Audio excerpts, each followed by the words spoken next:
Hi, I'm Shiv. And I'm Chitra. We are the co hosts of this show, Software People Stories. We're happy to bring you stories of people associated with software as makers or consumers. In every episode, we talk to people on their own personal and professional journeys. Their interests and approach to work and life in a free flowing conversational format. We hope that you will be able to draw your inspiration from their experiences and insights.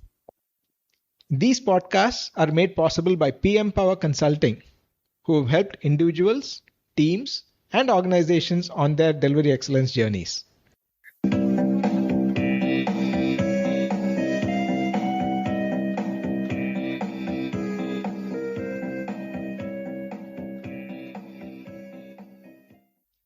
Welcome to this edition of the Software Lifecycle Stories. Today, I'm in conversation with Gopal, who is the Managing Director of Global Automation and also a partner at PM Power Consulting. In this conversation, we talk about his personal transition from an individual contributor to a leader and the lessons that he learned. Underlying the style of letting others do, managing peers, letting your natural instincts play a role, how one can manage divergent priorities between the individual and team aspirations, significance of opening up and talking, managing customer expectations, and of course, managing one's bosses and their bosses, being empathetic to understand the other person's compulsions and nurture a positive, trusting relationship, the importance of feeling secure and confident, and liking people for what they are, how he handled the first escalation, and also we close with a simple formula to be at peace with one's environment and enjoy life. Listen on. Hi, Gopal. Welcome again to the podcast. Thank you, Shiv. It's a pleasure. But since the time we spoke last, there are a lot of things that have happened, including now we call this software people stories. So, where people started sharing more about their own experiences, what they learned, and then the format of being a natural conversation also was something that most people liked. So, we'll continue the same thing. Sure. But this time, I thought we could probably go into one of the themes that might be useful for all our listeners, which is on leadership. Now, you have been through different roles. Last time you spoke more on the technology or the technical challenges and some of the stories associated with that. I thought maybe now we can talk more about your own transformation into a leader and what probably you learned some of the funny things. Obviously, we want to keep it light, not become a management workshop, but at the same time, things that people can take back and apply them in their context. Certainly. I'll be delighted to share. Okay. Except I hope I get the right perspective to present it, but it's something close to my heart, so I'll be very happy to share those things. So the first question is, how was your transition from an individual contributor to suddenly when you were called a leader, maybe a tech lead or project lead? I don't know, what was the first leadership role that was assigned? Actually, the very first leadership role was when I was in New Zealand. Uh-huh. And I was happy just being an individual contributor. And I was happy to work with others, but I never really knew what it was to be responsible for somebody else's work. So, they just assigned two college interns and asked me to manage them. Okay. And those were days where, people didn't really have any exposure to computers unless you worked in a computer company particularly if any exposure to development or software was not really that common. And I had no clue how to even talk to somebody Okay. to tell them how to go about doing something. So it was very strange. And these two girls were also going to be there only for a month. Okay. And they were supposed to produce something. I was completely clueless. So the month went by, and then I told my manager, I don't know what I did. I don't really know how to even guide them. And he said, no. Only thing is, every time they came and asked you, I noticed that you just sat down, did it, and told them that this is it. And they were very happy to do that. You should never do that. Okay. You should make them do rather than you doing it yourself. So that was my very first exposure to actually thinking about it. That is, if you want to get work out of others, you should first restrain yourself from getting on and rolling up and actually doing it. Which is the very first lesson I think I learned when it comes to it's not leadership, so to say. It is more about how to manage the work output of somebody else. That was probably my very first exposure where I really had somebody saying that they are looking to me to say what is to be done and they will do it. So it was very funny. So that's my very first recollection. After that, I guess I again went back to being an individual contributor for a couple of years. And my very first real exposure to leadership was when I did my first project as a project manager in Tata Burrows at that time. So the actual project was going to start, and I was told that I need to be the project manager. But the good thing was, I was very technically involved. Very first specification, it was a very technical project. The very first phase was just be myself. I just went to the client site and did all the initial work. So it gave me an advantage in knowing exactly what needs to be done inside out. So many times you see people get into the role when some of the things had already happened. So they find it hard to grasp the fundamentals of what really triggered the project to come to that stage. So I had this advantage of starting in a project very early. And then that was my first time I had a team of about 5, 6 people. But it didn't really feel like managing, because they were more like peers. I mean, we were all more like we've known each other, and except for a couple of people who were like a couple of years or 1 year younger than me, everyone was like at a peer level. So it was not really something which I felt I was leading, but naturally I fell into the role of a facilitator. So I was only sitting around with them, learning from them, and then once we together said, I will do this, you will do this, and we kind of shared the total tasks that were there. It was only just going around and ensuring that nobody were really getting stuck and getting them together to solve each other's problem. And that's how I learned my first exposure in leading or managing a team of 5, 6 people. So it was good, and when it worked out, I reflected and learned. I think the most important thing to do when you want to do some of these things is to just let your natural instincts play a role and just accept them for what they are and get the best out of them. So I learned a lot of lessons about how to work with people, how to get them to contribute. I learned a lot of things through that one project actually. Nice. So, were there situations where, even though they might have been peers or maybe slightly junior, where their priorities were different from the project priorities or what you wanted to achieve through the team? Yeah, even in this, there was one very, very major such difference that was there. I don't know, I might have shared this, I've shared this with many people. It was one of the best lessons I learned in my life in that project. So there was this one person who was assigned who had a bit of a history. I mean, unfortunate history in the company.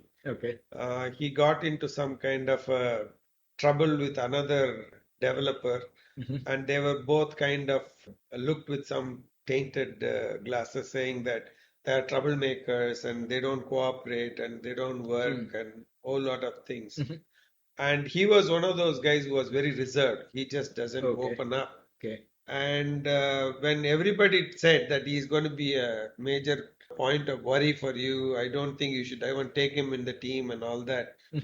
I didn't know how to react. So after like a day or so, and I found him very quiet in the meetings. Others were all very vocal and participative. So I called him aside and I said, I need to talk to you. Then he said, okay. And then we just went out and we were walking and we were just talking about what happened. I said, I heard some stories about you. What happened? He said, who cares about my side?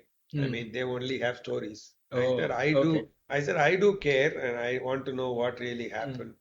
And he explained. And to me, it appeared that he was genuine and he was very honest in explaining what really happened. Mhm. And I felt for him. Okay. And I told him, see, I don't think that I can do anything to correct that. Mm. But if you are going to carry this and continue to prove them right by behaving in this manner, it's only going to affect you over time. Right. And miraculously, that seems to have made sense to that guy.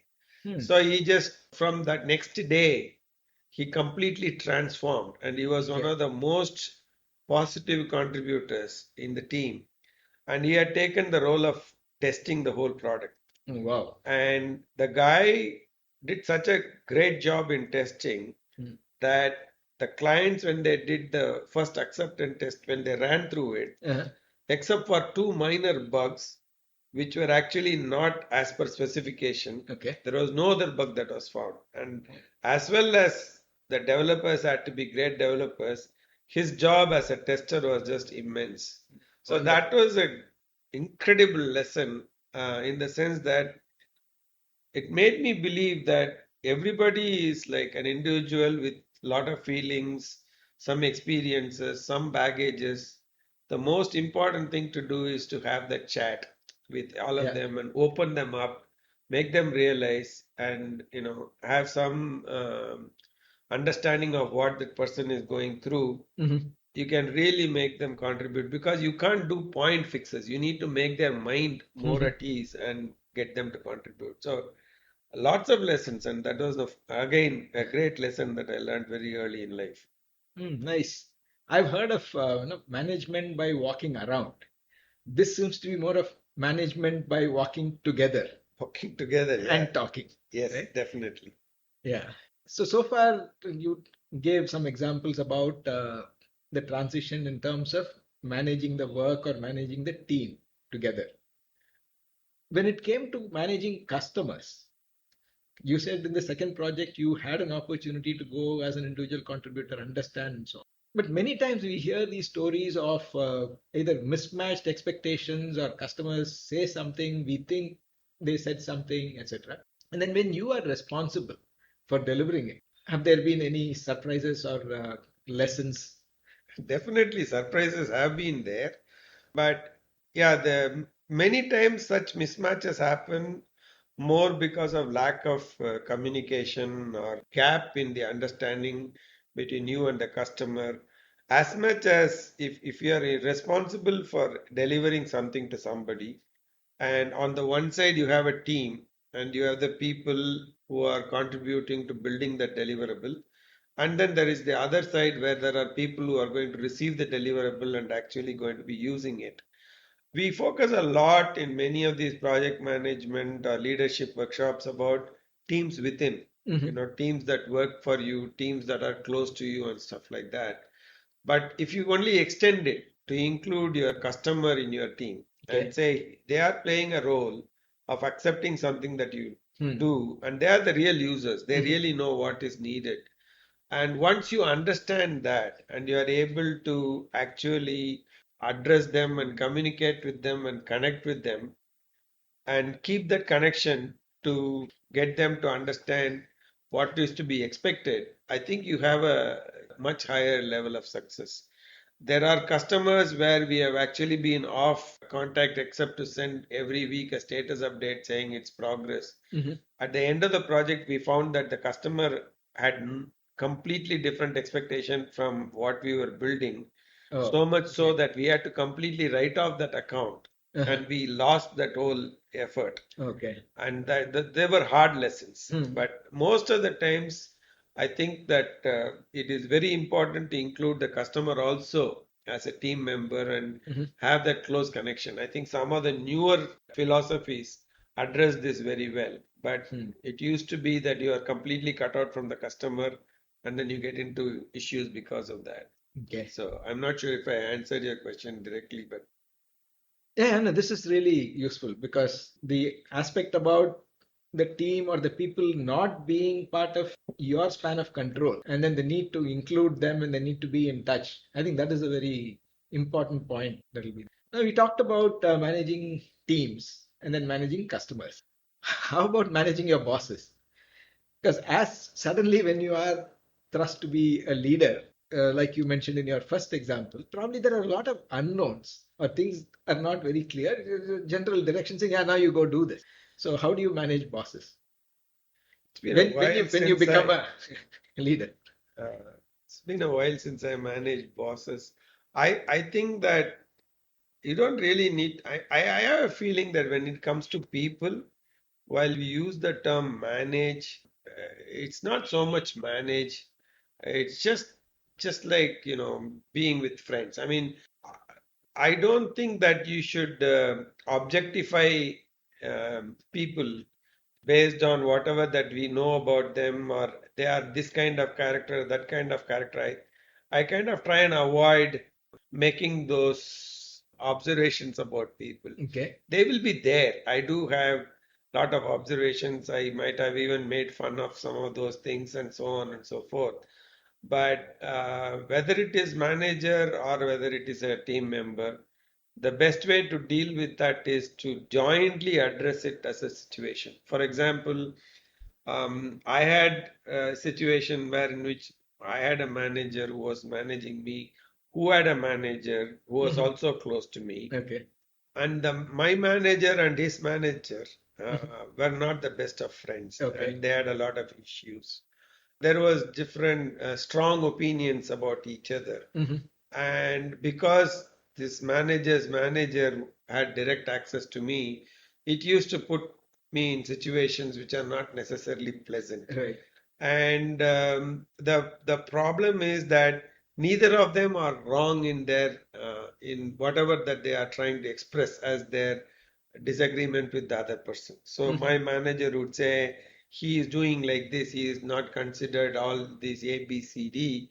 And then I tell him, why don't you tell that to your manager? I mean, he's reasonable. Yeah. He'll say, no, he's not reasonable. He just doesn't listen to me. He doesn't like me. So he won't even tell anything to his manager. Okay. Whereas his manager will tell me, your boss doesn't even know this, and he doesn't. Yeah. I tell him he does know. He doesn't want to tell you why. So sometimes you get into those situations which make it unpleasant. But the best is, in my opinion, just trying to be very frank and honest about whatever your opinions are, and then share it. And by then, I think they also know that you are not really wanting to play, and then they just change. So Okay. most of the times, I think when we deal with managers, one of the most difficult thing is we don't know their compulsions. I think Right. I'm sure that some people who were in my team would have had this problem with me because they wouldn't know what my other compulsions are, Yeah. which sometimes make me appear very illogical. Okay. So, and they give me benefit of doubt because, whatever reason. Similarly, I try to say that if that guy is my boss or my manager is behaving in one particular way, I try to see whether there may be any compulsions that is making that person, him or her, behave the way that she or he does, and then try and see if I can address it in any meaningful way. But Okay. sometimes you are restricted in your view. So particularly in corporates, this can happen. So if you are, I faced situations where I was younger and I was more, reactive. So I have said this is ridiculous. There's no way a company can function, Okay. and you guys don't understand. Most of the times I used to, as I was growing up, I used to think that managers are stupid. I mean, this is the kind of image that I used to start with. Then I realized that they didn't get there for nothing. They had done something right and they have gotten there. But in your view, they are not doing it the way that you think they should do. So you think that they are stupid. So Okay. it takes a while to get that maturity. But I don't think it's as long as, manager is after all someone who is trying to get you to do something that he can assemble. So he is definitely interested in you, and you need to make him understand what are your constraints. And most of them have helped. So, and also maybe I am lucky. I get good people above and below. So Actually, that leads to my next question. Many times you may not have a choice in terms of the team that you have, particularly in large corporates. You're suddenly asked to be a manager. Related to that, but not in the corporate I know that over the years, you've built a very solid team in Global. And you're also very, very people-oriented person, in that you also establish this connect with everyone. Now, how do you avoid the pitfall that you mentioned of skip level management or contact? When you go and talk to, let's say, a fresher who has joined, the team lead or the manager shouldn't feel threatened or shouldn't feel that something is getting bypassed. So, how do you avoid that? Exactly. So the key point there is the somebody feeling uncomfortable about the fact that you are skipping levels and you're talking and all that. I learned again from my past about Mhm. um, most of the most of these things happen because of insecurities in the minds of people. Hmm.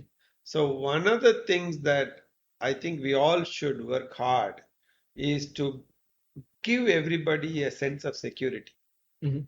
and don't make them think that, it should be very transparent. I mean, if you just try and not play games, Mhm. if you just behave that way and not do anything that would make it appear like I'm something is being done secretly behind my back. So Mhm. that's one of the things. So, you need to basically be sensitive to such feelings. It's not that Mhm. you don't offend anyone. I'm sure that I have offended many people in my life. Mhm. But whenever I came to know about it, I try and go and directly confront them and say that, that was not the intention. Mhm. I did it because of these reasons. It may or may not be valid, but I want you to know this is why I did what I did. So when you keep that connect going all the time and you are not trying to hide anything from anybody, people are generally more secure. Okay. And once they have that sense of security, and also good thing is most people are pretty capable people. I Mhm. find that people who are capable generally find a secure feeling about themselves in anything. So they are strong and confident people that have been Mhm. there in my teams most of the time, and so there was no sense of security. But Mhm. I remember that even in college there was this one faculty member who had a bit of hearing problem, Okay. and it had affected him psychologically. Hmm. So he always thought that people were talking about him Okay. even when nobody is talking about Mhm. him, and he's at a position of power and you are a Mhm. student, Mhm. but he used to think the students were talking about him, laughing about him, and he was Okay. very upset with this Mhm. whole thing, but actually nobody did. Yeah. And it so happened that I got very close to him. And Mhm. he was such a wonderful guy. Mm. But everyone thought he was a very vindictive guy, and he thinks that he doesn't, you are laughing about him. About it. Okay. So these kind of things happen more due to misunderstanding. So Mm. one of the things that you need to do naturally is to like people. Mm. I mean, if you like people for what they are Mhm. and don't have much expectation, all these come very easily. I don't think you need to make any effort to do that. Mm. So skip level, I think that it should be flat. Everyone Mhm. should know that they are there only in a hierarchy only because of convenience. And it is not that we were born in any hierarchy. Mhm. So that's how Yeah. it goes. Brilliant. In fact, this is something that we come across and we also talk about it when we are building these high performing teams, agile coaching, and all that, called as the vulnerability based trust. So it is not just trust, it is, are you trusting the other person or the environment enough that you are okay to expose your vulnerability? If you are weak, you'll trust that the other person will not take advantage of you. Yeah, brilliant. Yeah, I think it definitely to does. sustain that. Yeah. To complete the picture for today's conversation, again, uh, going back to the transition from an individual contributor to manager, those kind of times when you have, how do you handle escalations? Because one thing that I have gone through myself and I see a lot of unproductive time that teams spend whenever there is an escalation, normally from a customer, to just keep the line of control updated rather than actually go and solve the problem. So, have you gone through any of those where you spend more time in you know, PPTs rather than code or actual work? Well, Lately, no, but in the early part, when you're in a corporate with again huge corporate clients, and you have some managerial layers that can that do want to establish their presence by creating such issues and all that, where you have really no choice. You need to build a few PPTs and stuff like that. So I don't think you can fully escape that. But in the kind of setup that I have been with for a few years now, that has not been a major issue. But typically, what I recommend, even when there is escalation and all that, in the hierarchy, in the escalation hierarchy, everybody should be kept in the loop, and everybody should be given a choice to explain whatever that happened, and seen with a very objective frame of mind, and address it together. So even if I am at the third level of the hierarchy, and somebody at some level 3 down is actually the one that is creating, and this has come up because of that person's action, I would still take that person into confidence and work with him to address that situation, explain the escalating party's objective and why they are bringing it up, and bring them together. One of the founding things, one of the very basic things I work with is I never intermediate between people. Okay. I'm not a mediator. Okay. So many times when there are conflicts, when there are such things, I try to get the real people at the root of the conflict who are really against. I try to bring them together and let them settle it directly rather than mediating. Okay. Mediation is more to prepare them to be more open about the other person than anything else. Okay. That's one of the principles that I think works wonderfully particularly when you're building teams. You don't want to mediate.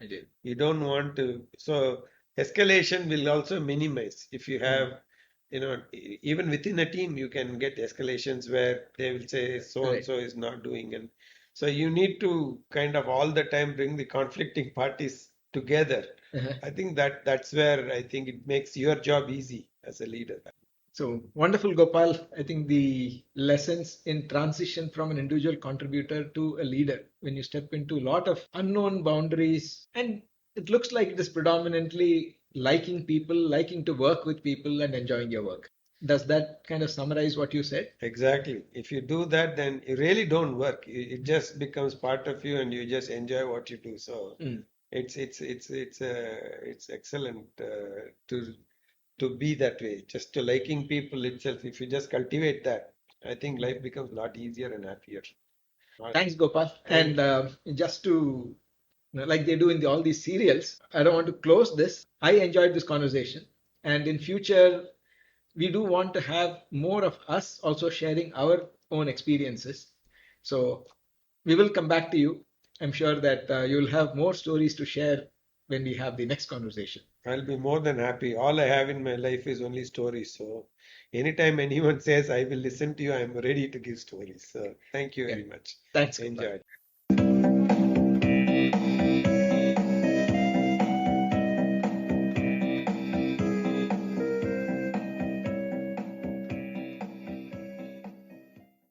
If you like the show and would like to share your experiences with the community, or know someone else who might want to do that, please get in touch with us at podcast@pm-powerconsulting.com.